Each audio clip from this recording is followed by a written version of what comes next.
for me, there's some karma involved in this show that we're doing for Ray.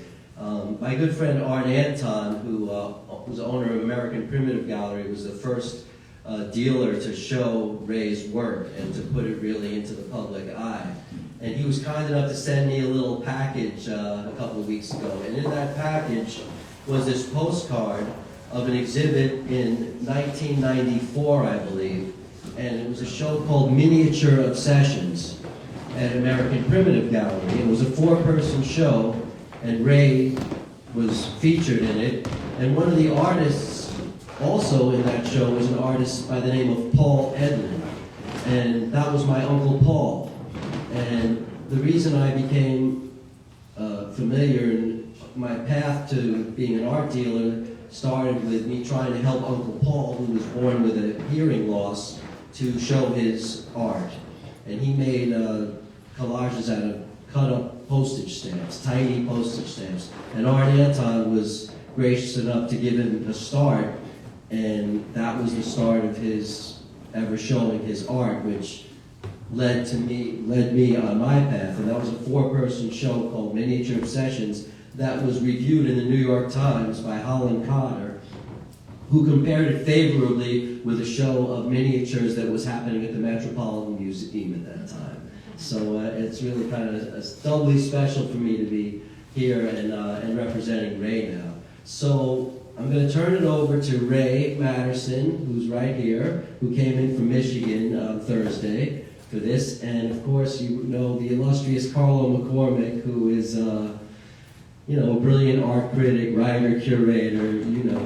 Everybody knows who he is, and we're honored to have him here as well. So enjoy, and then and we'll turn the lights down at a certain point when it comes to discussing some of the artworks that we have on the projector. Thanks so much. Ray, here you go. Thank you.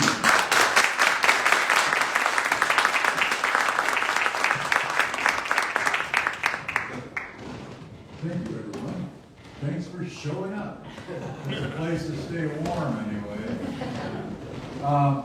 So I'm Ray Materson, and I'm just delighted to be here.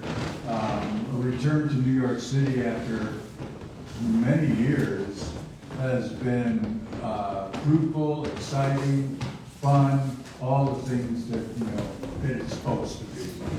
And so we want to get on with this. I mean, I'm just thrilled with the show that Andrew has put up, and we met so many years ago, and then just lost touch.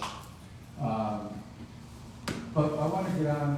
I had a terrific interview with Carlo over the telephone a few weeks back, and so I want to get on to Carlo's grilling of me.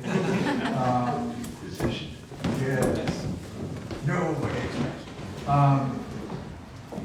But I was sitting. I do this embroidery stuff.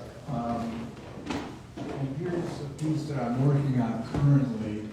It's Yankee slugger Aaron Judge, and I was actually directed, but it was suggested, because I've done about 6 Mickey Mantles, and I don't have to tell you, Mickey Mantle sells in New York. But I was talking to Andrew, and I said, so I'm thinking about doing another Mickey Mantle, and I said, or maybe I should do Aaron Judge. And Andrew, in his homely way, said, keep it current, keep it current. So it's Aaron Judge, and I'm having a great time doing it because I've never done an Aaron Judge, and I've been reading up on him and stuff. But while I was working, a couple of weeks ago, I sat down and I was just thinking kind of randomly about how everything began with me. And so I'm going to share with you now what I'm calling thoughts from the sewing room. I've got to put glasses on.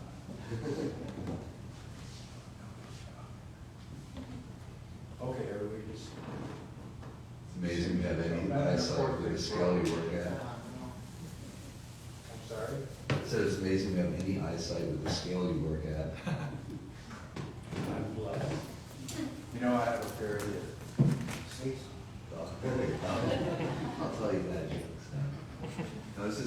read it to me on the phone. I go, oh, let's start with that. With this text.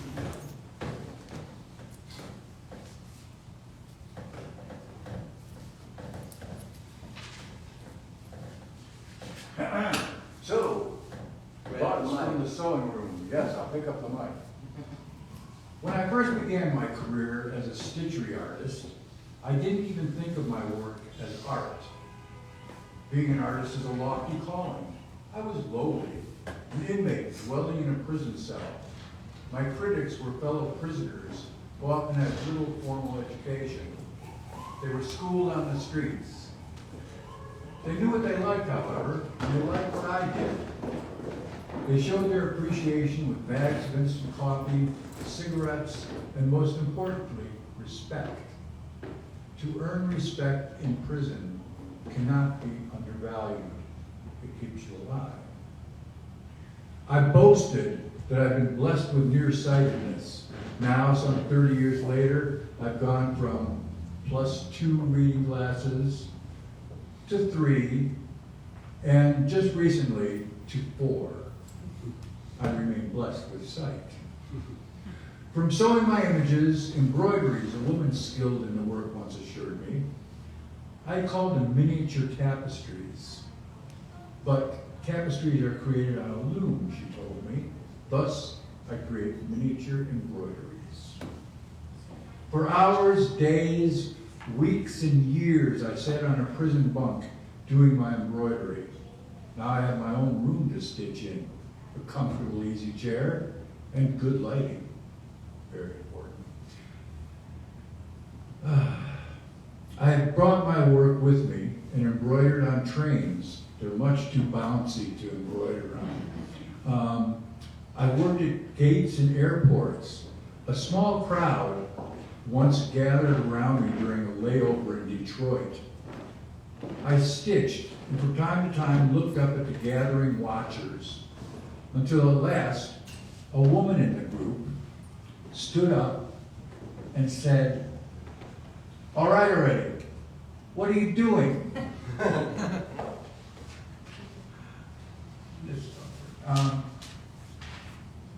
And she said, "Tell us about this." So I took the challenge and offered an impromptu lecture. I passed out homemade business cards when I was done, though to my knowledge, none of the travelers responded. It was simply a brief respite for fellow citizens waiting for the next flight to Cleveland or Dallas or New Orleans. Places to be, home, business meetings, a wedding, maybe a funeral.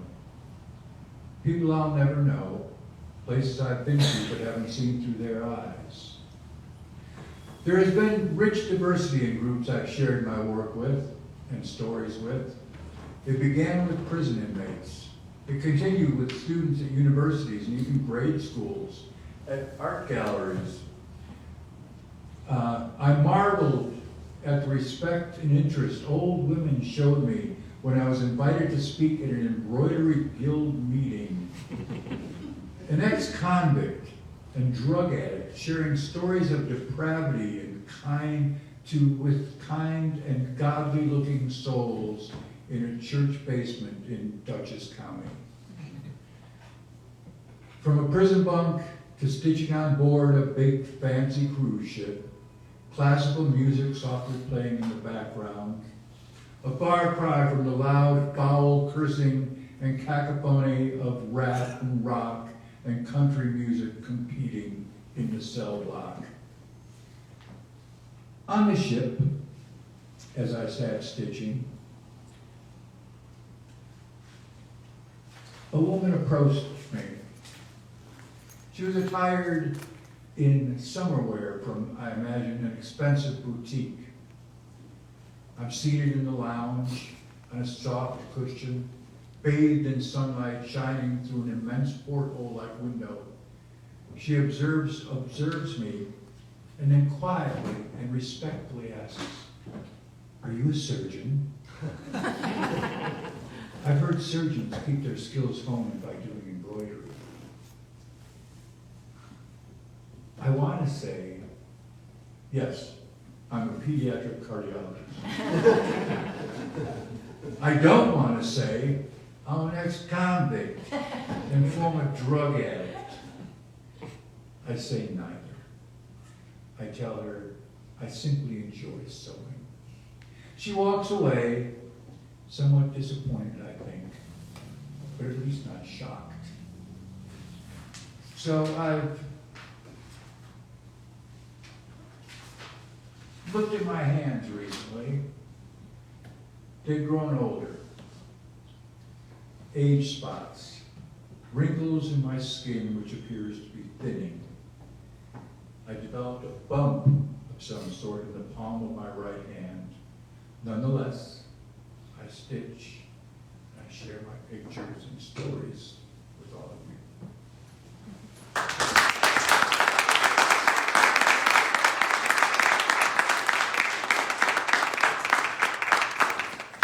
That's great, Ray. And I've been a fan of your work for a long time now. I think I was at that show that Aaron did, the miniature sessions. So it's really nice to be able to talk to you in this situation. And you did a lot of background in there. That's why I kind of wanted you to read that, so I wouldn't have to do too much context or biography on this.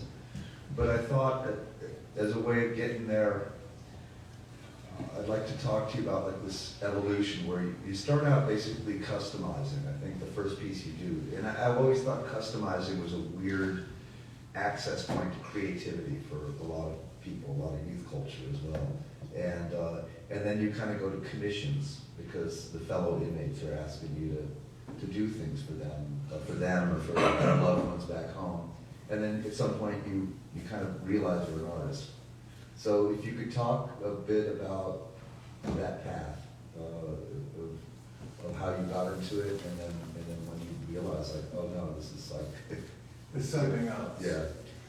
Yeah, the first thing I did was University of Michigan block letter M, because I just happen to be a huge Wolverines fan. And so I made this block letter M because I was inspired to do it. A fellow in the next cell hung up some socks to dry with yellow and blue stripes on them, or maize and blue to be more accurate. And I said, I can do something with those socks. So for a pack of cigarettes, I bought these socks. And we were smoking in prison at the time. And, you know, cigarettes were like $11 a carton, I think. I don't think you can touch that for a pack here in New York. And so I bought them, and I made myself a sewing hoop out of a simple Rubbermaid dish. And I still, you know, this isn't the same one, but it is still, it's not a real sewing hoop, it's one that I made. And I tore a piece of bed sheet and used block letter M, and I made a hat, and I put M on it, this amazing blue M. And I started wearing it around the prison cell block, and guys started coming up to me and saying, yo, where'd you get that, man? And I said, well, I made it. And they said, no, you didn't make that shit, man. I said, no, I did. They said, you make me something. I pay you. You'll pay me? Yeah. If you create cigarettes, you make me something. So I started making things. My first commission was 5 Puerto Rican flags. And they turned out great, and the fellow that bought them was so thrilled with them, you know, when people were wearing their Puerto Rican flags around. And then it moved on to different things like hearts and flowers emblems that guys would send home to their wives and loved ones. And yeah, so that's kind of where it all started. But then at some point, you start doing things for yourself, really. Well, I started realizing that, well, I was always a fan of impressionist art. And I thought that this embroidery kind of had this look of impressionism. And so I copied, an older gentleman was getting out of prison, and he came, I didn't know him really, and he came up to me and he handed me this book, and it said Impressionist Art. And I think B.B. Poole maybe? And so I took the book, and I never saw him again. And then I copied a Renoir Le Balançoire, and to pronounce that pretty darn good. and a Cubist piece, and Kaczynski, I think. And I sold them, and they're about the size of a stamp, I guess, each of them. And then I thought, wow, I can do this. And then I started just designing my own pieces from there. Yeah, and you really found your voice along the way, which is a big thing. I mean, I think lots of people probably do start by copying old masters. There's some tradition of that, but to find out what you wanted to make your work with. I mean, for me, there's a lot of memory I notice in this show. A lot of your things are not nostalgic, but they're kind of cold from your memory. I think one of the pieces we took down, I really will go back up to create the screen, was a portrait you did of your father from an old photograph. But you have a lot of Sure. memory and stuff like that. Is that right? It's around a lot of things.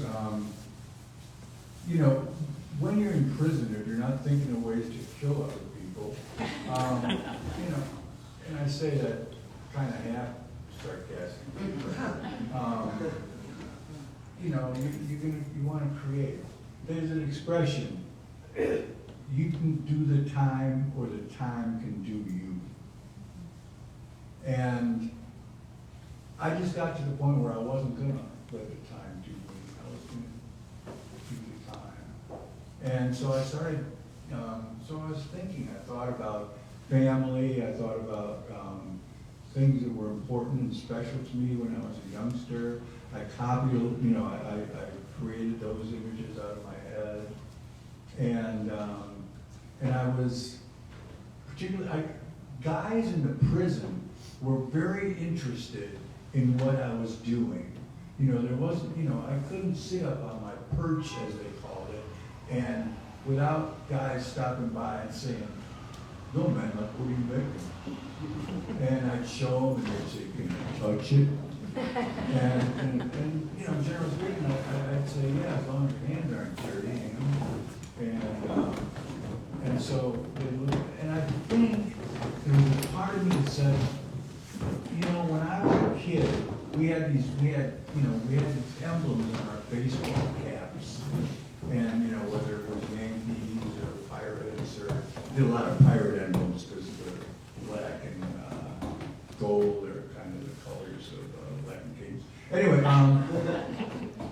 and so I thought that maybe, you know, there was something special about those hats and those emblems. And so I thought that maybe that's what drew the guys to wanting me to do these embroidery pieces for them.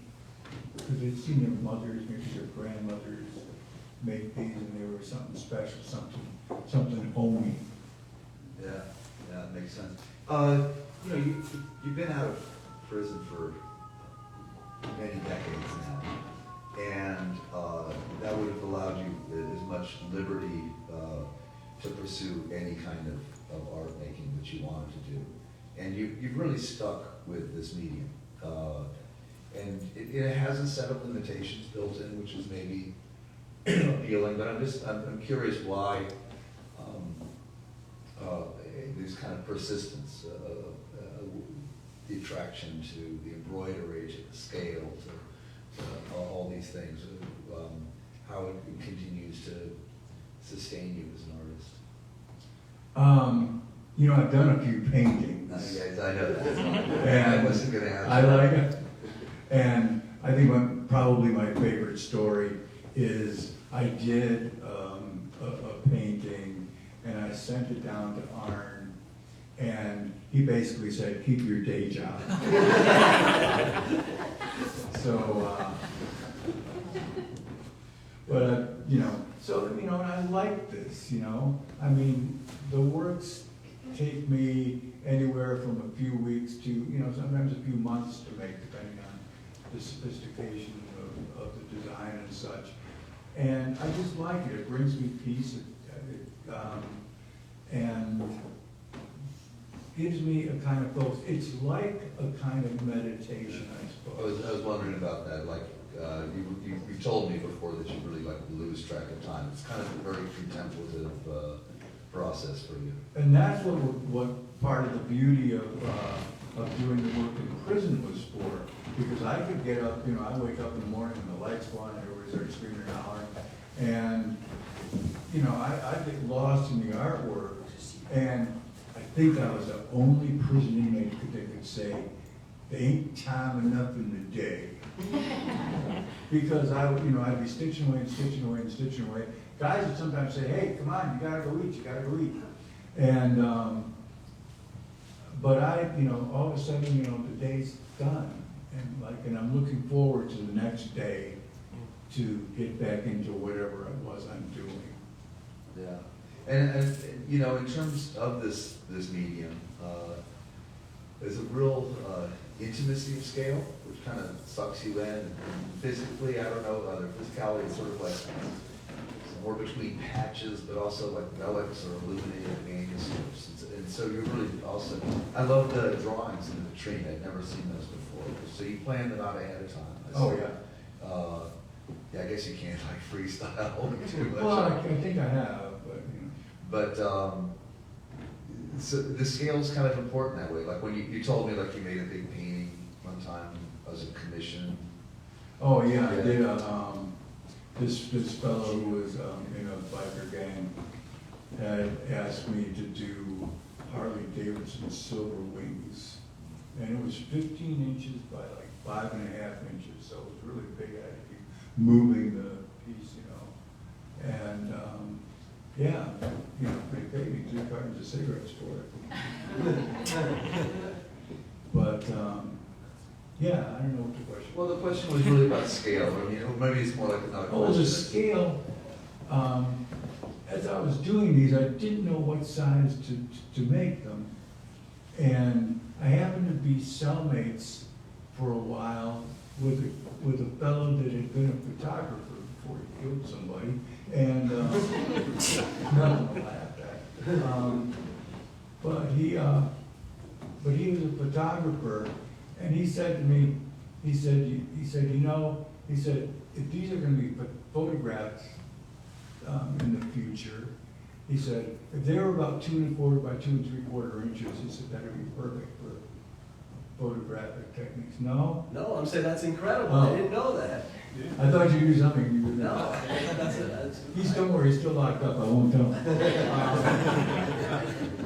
But, so I said, okay, 2 1/4 by 2 3/4 inches. I've made larger ones, I've made smaller ones, but that's kind of the size I've stayed with.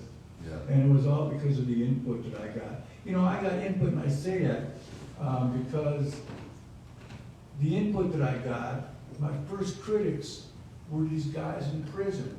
And I like to tell this story because it kind of made me think about where I am in the whole, in the spectrum of prejudice, or, you know, of slanted white man views on things.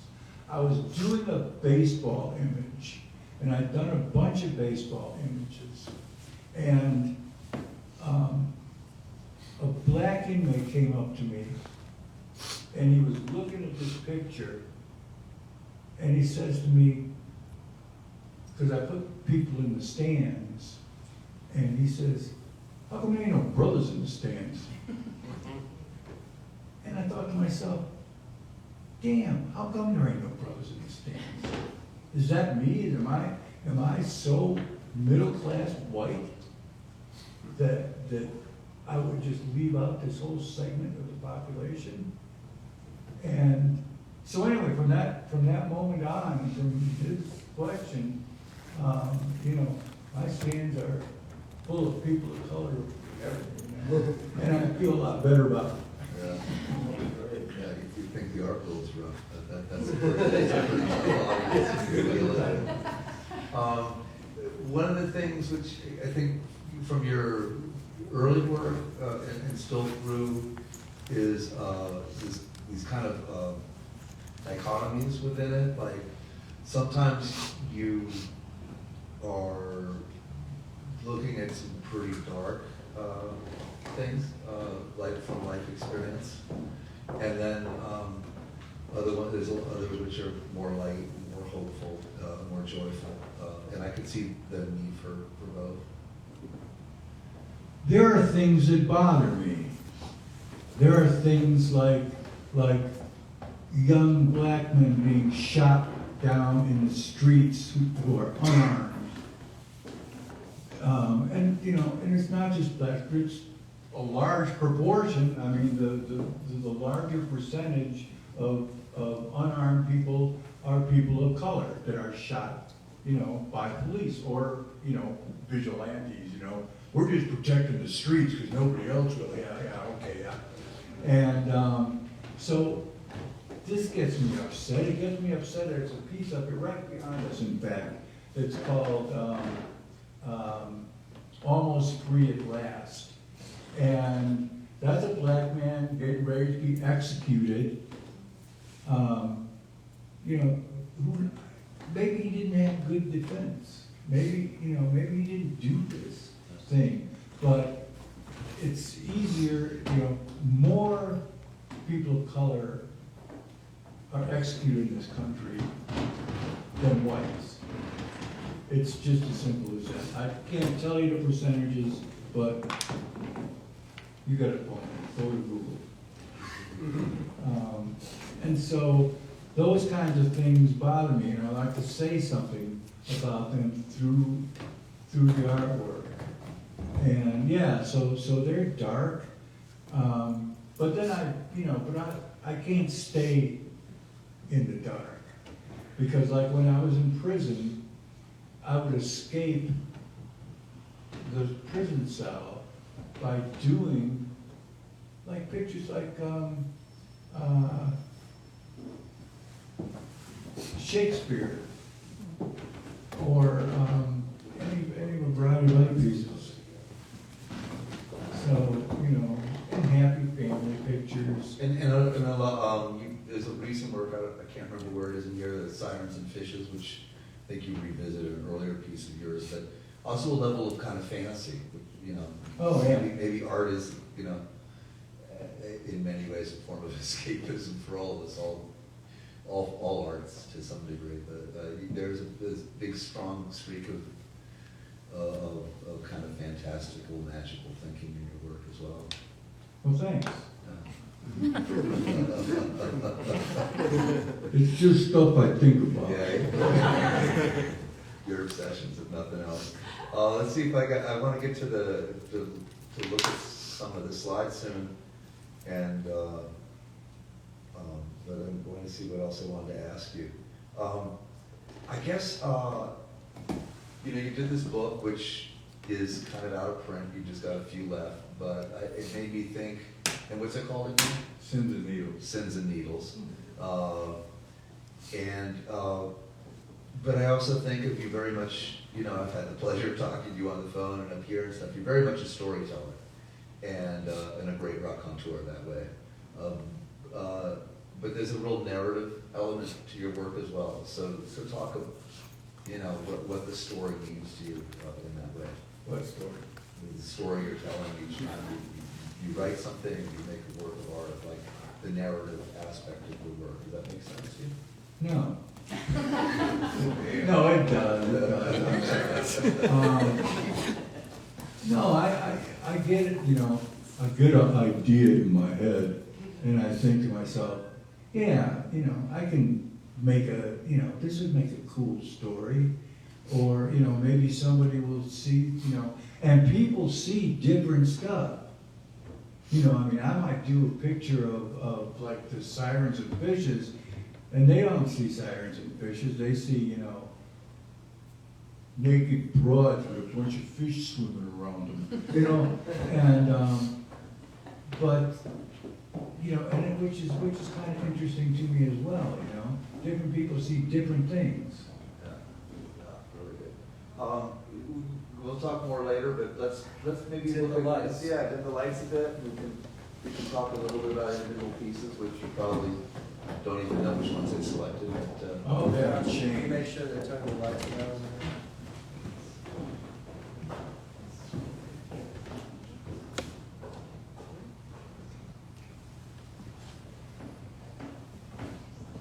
Okay, well, this is a favorite piece of mine, actually, and this is called The Ogres All-Stars. And the Ogres were a group of guys that I hung around with when I was in college. And it was kind of an anti-fraternity fraternity. And everybody used to get together there at 221 Wellington. And, you know, I can tell you that's Bill Hill in the yellow shirt, and that's Ken Amadon right behind him waving his arm. Michael Baldiga on the right. David Hunsberg, who was a very good friend of mine. Ed Buck Buchanan from WLAV. They're in the doorway, and there in the door next to him is Leanne Swan, one of the Swan sisters. They were hot, come on. And there's David and Jim Wasserman sitting on the couch, and Francis Naraki screaming and hollering, because Francis used to always scream and holler about stuff. And so that's what I remembered from 221 Wellington. And I just wanted to relive it, because those were great times, you know?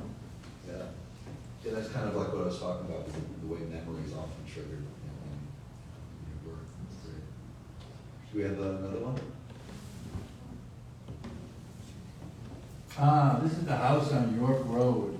York Road in Parma Heights, Ohio. This was my favorite house when I was growing up. And it was, I spent, I think, third, fourth, fifth, sixth grade there. And I had been a class president in the fifth grade, and I was, you know, there were all kinds of kids in the neighborhood to get together to play sports games, a lot of baseball. And so here I am holding a ball, contemplating a baseball and holding a bat. And there's Grandma Hattie, from Brooklyn, who lived with us for several years. And she's doing her embroidery, and she was actually part of the inspiration that got me doing the embroidery in the joint. And there, if you can see him in the window, you know, and I hate to talk bad of those that have passed, but there's Dad with his bottle, and that made things kind of tough, even in this idyllic York Road home. So that's the story about the house on York Road. It was a beautiful house. Yeah, I remember you told me about how your grandmother had done that, and you tapped into it. And it is really interesting because it is something we almost pejoratively in the past called like women's work, and to go in there. I don't know if it gets you in touch with your feminine side, or if we really should be gender specific on these things, but it's remarkable that you kind of find that in prison. So, well, you know, I was thinking about the story that I opened up with, and you know, the person that told me what I did was embroidery, not tapestries, was a woman. The person on the cruise ship was a woman. When I went and gave that talk to the elderly ladies at the in Dutchess County, at the Episcopal Church, I think. Anyway, So women have been important in my life. My muse Judy is right back there. Yes, and we should plug her book also, it looks amazing. But let's do another one if we have more. Okay, once again, this is Almost Free at Last. And this is about, what I've already spoken to, about the inequity of the criminal justice system here in the United States. Well, it's both like a warehousing of huge demographics, but it's also a kind of indentured servitude that people rightly compare to slavery, because you're making 13 cents an hour, or something like that. Shake down the whole way. Yeah. I was actually making $2.75 a day when I became the prison mural painter. So armed, I could have, made a success of painting. That was a joke. Feel free to laugh. Let's do another. Okay, here we go. Joe DiMaggio. I was contacted by the late, and I say this without hesitation, the late, God bless you, the late, the great William Louis Dreyfus. And he contacted me and asked me if I could do, if he could commission a Joe DiMaggio art piece. So that's the result. And as you see, I got brothers in the stands. Was his signature particularly hard? He used to charge. He was the only guy who never gave an autograph without charging for it. Yeah, I think I read that somewhere. But no, I've gotten pretty good at forging names. If things go south with the artwork, I bet you've got your signature down, Andrew. Let's just take this as an opportunity to talk a little bit about your great patron. For so many years, and a great patron to a lot of outsider artists and just a lot of artists. And that I think you've been trying to help with. Part of his legacy is for education and arts programs up in Harlem for kids and stuff like that. Yeah, William, absolutely. Yeah, that is him. Yeah, so I don't know if you want it, but whenever you did shows, he would always let you work that he bought from you. Oh yeah, I've shown all over the country, and whenever I would need, because it's hard to put a body of work together,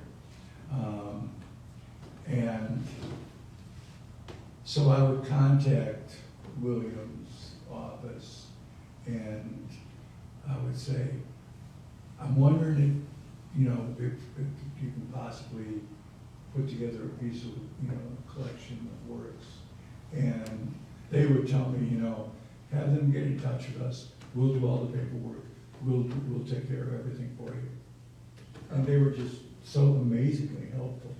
And that he's left this program, his legacy is, of course, remarkable. His daughter was so successful, I guess he didn't need to worry about that part of the inheritance. But you also spent a lot of your life in education, in arts programs for at-risk kids, and I'm sure you kind of learned as much as you imparted along the way. Oh, I have. Well, I was very, very, very fortunate in that, like, one of the first jobs I got after I got out of the joint was I got a grant from a place called the Arc, which is an after-school program in Troy, New York. And so I went and I met the people that ran it, and they said, we kind of like you, especially since you did just get out of prison, because a lot of our kids are headed there. So I did, so that was the first thing. Hey, shut that up. So I did an arts program with the ARC, and then afterwards I got a job with the encouragement of my parole officer, actually, at the Berkshire Farm Center, where I got to know my great friend Roosevelt Moore, who's sitting there trying to act like he won't see him.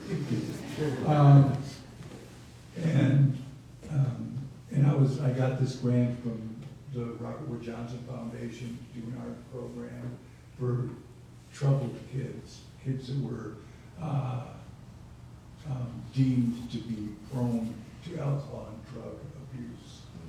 And I had the money from the Robert Wood Johnson people to give, if a kid showed some kind of talent in art, whatever it was, whether it was photography or painting or tagging, for goodness sakes, I could get the supplies for him and help him pursue what he was doing, what he was interested in. Yeah, I mean, Because I always said, and if I don't get this in now, I'm not going to get it in. I've always said that I believe that we are all born with an innate drive to create, to do. It doesn't have to be art. It can be, a mechanic. It can be, landscape artists. I like to cook. Cooking is wonderful. I like to cook, keep something. See, we should have done a cook-off here. What's wrong?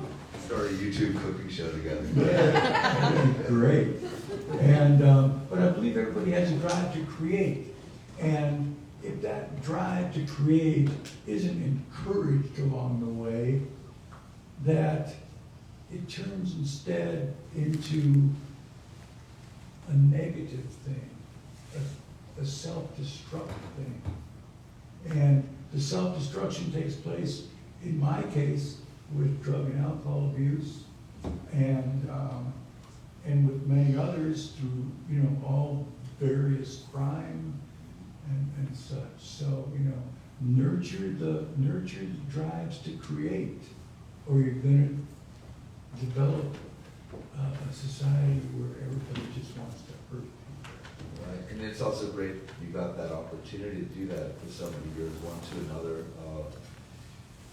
It's not mentioned enough is how stigmatizing it is to be an ex-con and how difficult it is to find employment afterwards. So it was great that you could do that and sustain your art in a way.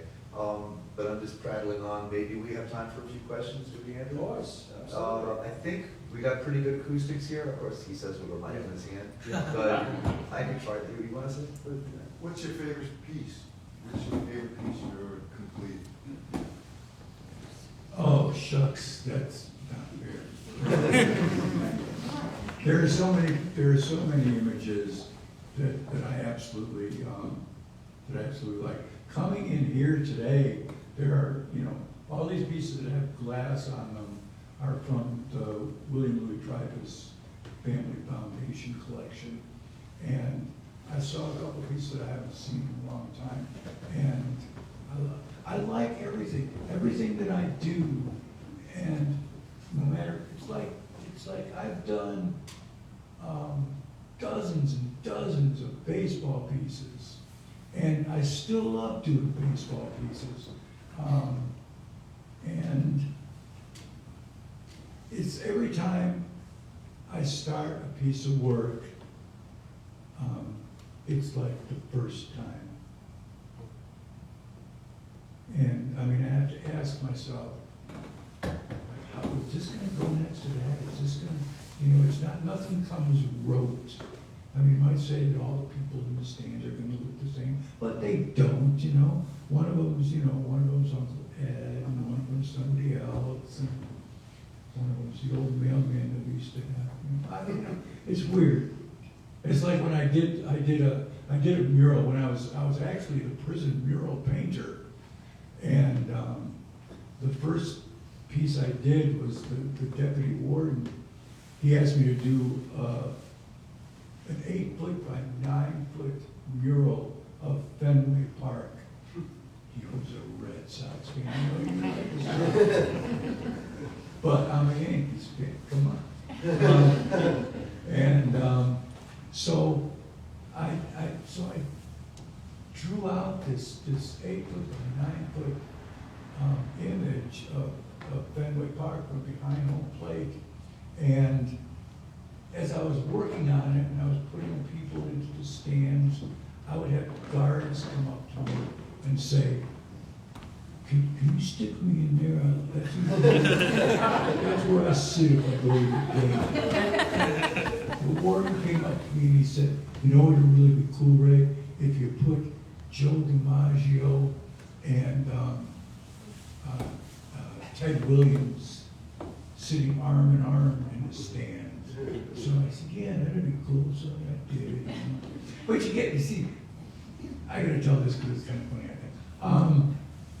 I did, one of the guards came up to me one day and he said, hey, paint me in over there, would you? He said, and leave me in my uniform. So I said, yeah, no problem. You know. So I paint him in there, and he got his little correctional officer uniform on. And one of the captains, real hard-nosed kind of guy, he comes in, he's looking at this mural as it's in progress, and he says to me, he says, who is that? And he points to the guard in the correctional uniform. And I said, oh, that's just one of the guards just wanted me to paint him in. He said, you know, I could fire him for that. He can't go to the game in that uniform. He says, whoa, jump back, Jack. But, yeah, please. I was talking to Ray earlier, who he told a great story I'd like him to recount, which goes to when his work started to be appreciated in the art world, albeit the outsider art world, the experience of being, you know, deemed an outsider artist, and I'd love him to recount this story about his association with Sandy Smith and the Outsider Art Fair, the CNN thing. It was a great story. I wasn't expecting you to ask me to do that, but I'll be more than happy to do it. So, as you may or may not know, Sanford Smith used to run the Outsider Art Fair before this really great guy. Oh. And Sandy Smith was, you know, he was a nice guy. He was very prim, very proper, and I was at the Outsider Art Fair, and CNN wanted to do an interview. And so they wanted to interview Sandy Smith, but they also wanted to interview an outsider artist. And I don't like to cast aspersions, but you know, there might be a few outsider artists that are a little bit out there. And you know, like I'm not. And so they round me up and they say, we want to get you interviewed on CNN Live with Sandy Smith. So I'm saying, yeah, cool, all right, I'm going to be live on CNN. And so they take us in a limo to the CNN and down here in the city, and they set us up, they make us up in the green room, and then they put us behind this little podium kind of thing, and they do and the cameras, the lights go on, they're red, and the guy, I don't remember who it was, you know, but Bill says, so tell us, Sandy, tell us about this Outsider Art Fair. What's it all about? And so Sanford Smith, he's looking at me, and I'm feeling really proud because I'm on CNN. And I got a funny piece of artwork with me. In fact, the girl in the mirror, I think, was with me, which is the first piece anyway. And I'm sitting there, and I'm really excited about being on CNN. And Sanford Smith, he says, well, you have to realize, Bill, that this is the outsider world. It's the world of the deeply disturbed. The people that do this work have been institutionalized most of their lives. They're sick, and I'm supposed to. That's a great story, guys. Thank you for showing that. I don't need to interrupt the other question. No, that's okay. So I heard you say your grandmother was an influence to begin the embroidering, but how did you take that leap to get a needle in your hand in a cell block, make a makeshift knitting tool? How did you get from there to there? Like, how did you get to that place where you could have that needle and say, I think I'm going to do this here? Okay, well, people ask that, and I was kind of, everything kind of came together. When a thought comes together for you, it all kind of happens, all kind of mumbo jumbo and weird synchronistic stuff happens. Like the guy with the socks, and it just so happened that the guy that was sharing the sew with at the time had this Rubbermaid dish, that he kept coffee in. So I asked him if I could buy it from him because I knew it was about the size of the sewing loop that Grandma used. So he sold it to me, for tax stickers. Everything was tax stickers. And I'm not gonna go. Anyway, but so now I got an idea because it was just so happened that Michigan was going to be playing USC in the Rose Bowl, the granddaddy of them all. And so I'm going to make a Michigan emblem, but some stuff has to come together. So the socks with the maize and blue stripes came together. And then I tore a piece of bed sheet, don't tell the one. The state might still charge me. But I needed a sewing needle, of course. Well, we had buttons on our uniforms, and so the guards always had a little cache of extra buttons and thread and sewing needles that you would dutifully go down and ask if you could sign out a sewing needle, because God knows the horrible shit you could do to people with a sewing needle. And pardon my language. So I would sign out this sewing needle like every day. And finally, this one guy just said, keep the damn thing. And so I kept it because they knew I was what they said. One of them said to me in this special way was, Maddie, you're just one less knucklehead we gotta worry about. Because you're sitting up on your perch. Stitchy, who cares? So that's how it started, and so I got the sewing. And then guys, because there was a sewing shop in the prison actually, and so guys that worked in the sewing, because I had to make the clothes there and everything, and so guys that worked there would sneak me in stuff, like sometimes big spools of thread that I couldn't use, but you don't say no, when a prison inmate's offering you something. Oh yeah, I really need this big spool of green thread. And needles and, sewing needles and all kinds of stuff. And if I needed a color, like a guy would say, I remember a guy said, can you make me a Seattle Seahawks emblem? And I said, yeah, but I don't have any Seahawk green. And it wasn't but a couple of days later that Seahawk green socks showed up on my bum. Who knows where he got them? Don't ask, don't tell. We have another question over here. Me? Go ahead. Okay. I had a question about your, materials. When you were in prison, you were just describing how you gathered materials. Has that changed? How has that changed over time in your work? Do you find that you're attracted to a piece of material that you have to take apart? Do you use floss? Do you use thread? What's your relationship? And I brought this for, I was thinking of you when I brought this. I still use socks. And this happens to be, I found out that soccer socks are really wonderful for my police. Because the thread comes out of them just so easily. And like some socks, they don't come out quite that easily. And, you know, I bought that at like Dick's Sporting Goods or something. But I got this navy blue thread.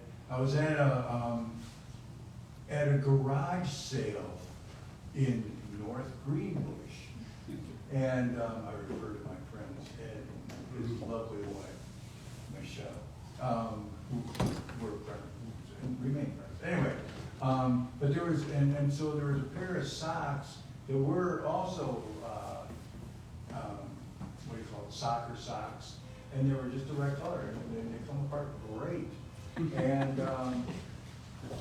and I brought, this was, you know, and then people would donate them to me, you know. If you had in the prison, if you had people that were on your approved visitor list, they could send you things like socks and underwear. I'll explain the underwear in just a minute. And so people would send me socks, and you know, like this sock is great because it's got gray thread, kind of a heather gray, and kind of a goldish brown in it, and it's a pain in the butt to take apart. And then I found this, and I had a cellmate who was just a little bit OCD, and he helped me take socks apart. Not only did he help me take socks apart, but he labeled them. For instance, this is blue number 3. And you see there isn't much left of it, but this has been with me since probably 1990. And so, yeah, so whenever I needed something, it would kind of show up. And to get back to the underwear, I couldn't, sheets in the prison weren't that great, you know, and I didn't want to get messed up or, because I was tearing up sheets, you know, because I could get you, And so I found out that boxy shorts work good, like white boxy shorts, they're cotton polyester.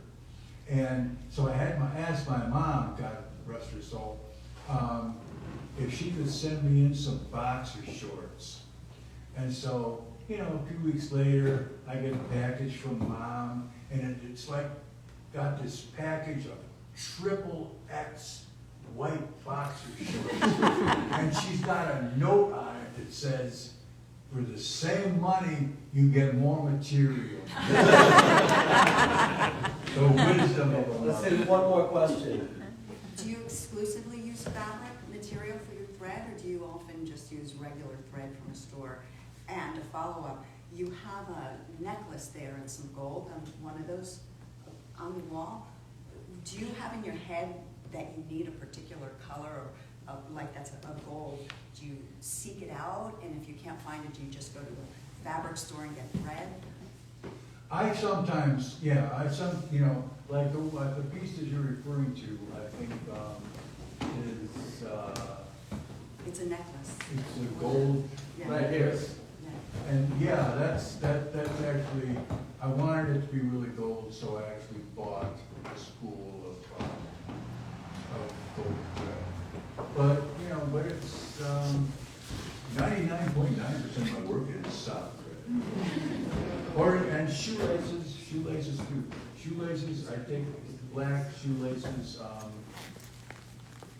and pull the thread out of them, because the shoelace thread is really strong and durable. And so the borders for all of the pieces are made with sock thread. I want to thank everybody, and especially Ray and Carlo. This was really fantastic.